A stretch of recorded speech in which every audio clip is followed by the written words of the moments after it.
All right, moving now on to our featured guests on the show. We invited educator and esports coach Ian Diamond today. Mr. Diamond is bringing a new generation of gameplay here at St. Genevieve that I'm sure most of the community is unaware of or has limited understanding.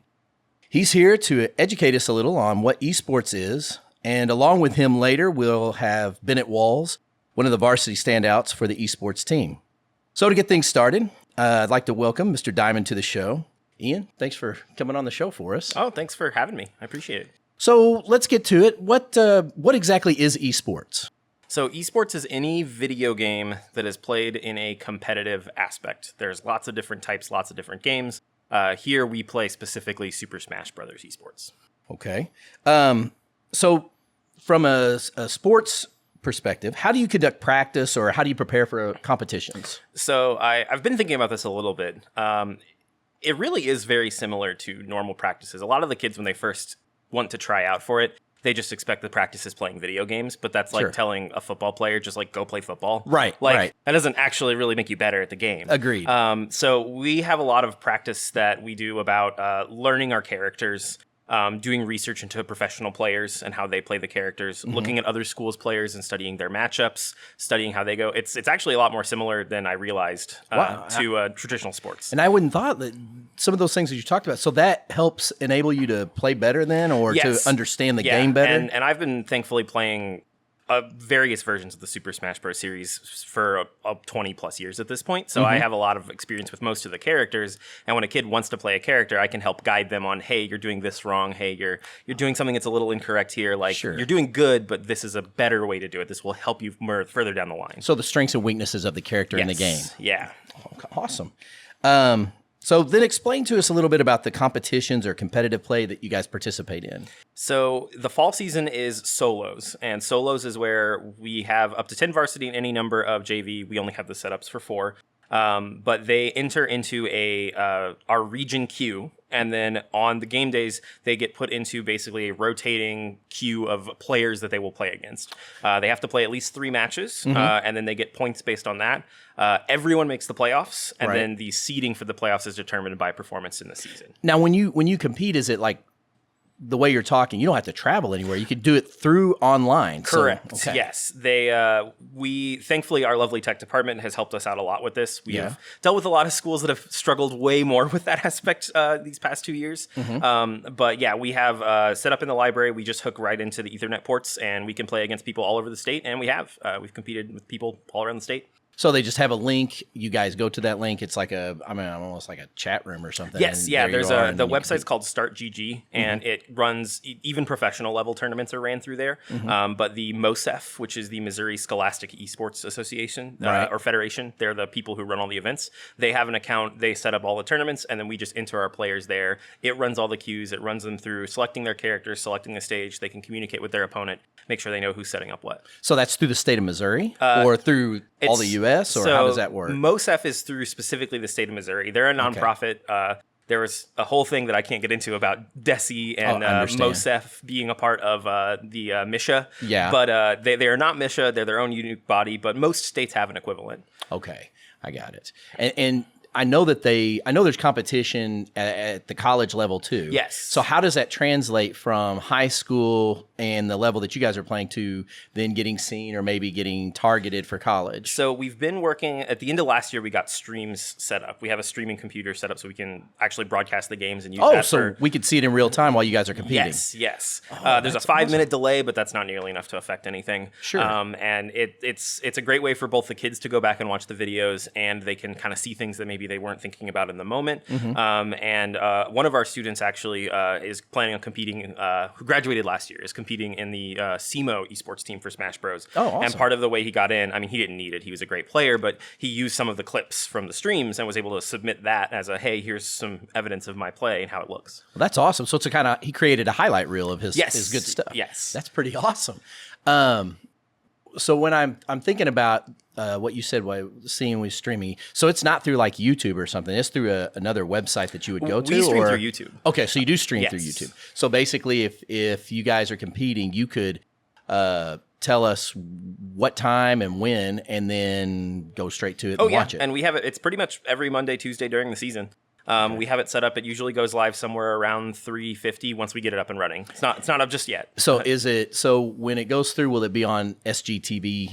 We have our own. There's a Dragon Esports sub branch off the YouTube channel. All right. So I don't know fully where you would find that, but it's associated with the channel, but not directly on the channel. Gotcha. So you'll be able to give maybe a link or something? Yes, 100%. All right, and then maybe we could set it up on our website and then at least have a link to where that'd be awesome. Kids could go to. I think we're up to like 30 subscribers right now, which is pretty good for a season. Well, yeah, absolutely. So then I guess as far as conferences, district, and state goes, it's not the same as like a regular sports. So there are regional tournaments or tournaments that can be hosted by schools that are kind of separate from this. We competed at SEMO. They hosted a high school esports tournament last year. But most of what the season is you play the 8 weeks. That determines seeding for playoffs. Right. Playoffs are double elimination. And then when it gets down to the final 4, they still rank you. You still play until you're there. But the final 4 move on to state. Oh, okay. And then there's a state competition between all of the regions that are across. I think there's 8 or 9 regions that Missouri's divided into. Awesome. That's a really how many people are actually involved in that, like as far as gamers? So involved in the gamers, like in every one of the games, is a couple thousand across the state. It's spread apart and through, they compete in multiple games, Rocket League, League of Legends. There's a lot of other things. So they get to pick, or that school, I guess, picks what their Some of them do all 5 of them, and they must have more coaches because I can barely support the varsity and JV. They also have middle school level for these, but again, we can't support that with our time and coaching requirements. In our region specifically, and specifically for varsity and junior varsity Smash Bros, there are 250 players in the varsity region, and there's 180 something players in the JV. So are you playing as...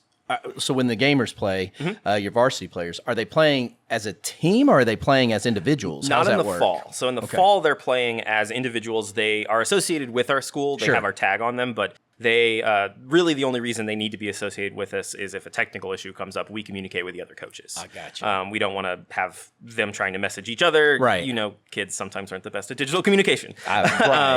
But in the spring, we actually switched to squads, which is a 5v5 format. Okay. And then it is school v school. It is not person v person. Gotcha. And we actually have... There's a lot more strategy in that. I was not expecting it. I'd never done that until last year. And there's a lot of counter-picking characters. The order you put a player in, I assume it's a lot like batting order in baseball. I'm not super familiar with that, but there's moments where do we put our best player first, or maybe we should try to let them clean up in the middle, or how do we want to do this? And then we get to adjust in a second game. We get to swap in players. Oh, so comparing to what you did the first round. And we can see we didn't like this character. We have a bad matchup against them, but one of our benched guys is really good with that character. We can swap them in and maybe use that to handle it. That's awesome.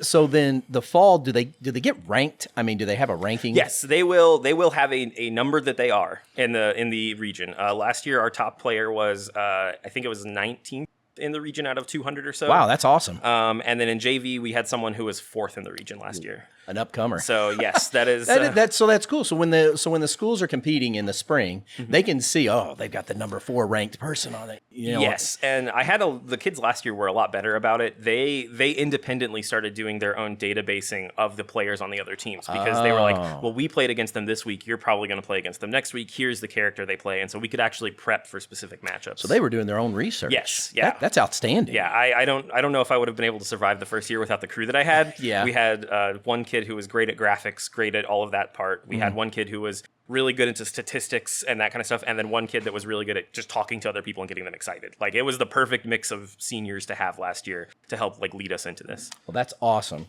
I guess so last question, you keep talking about, you're not having time, you're like overloaded. Do you have any assistant coaches that are helping at all? So Mrs. Diamond, my wife, she works the elementary library. She is my assistant coach. At first, it wasn't necessarily desired. It was out of necessity. But she's actually really liked it, getting to deal with the high school kids. And she's learned a little bit about the game. But really, it's the back end that she runs. Right. I run the stuff with the actual kids, coaching them between matches and stuff like that. She runs the communications, entering statistics, making sure everyone's registered and where they're supposed to be.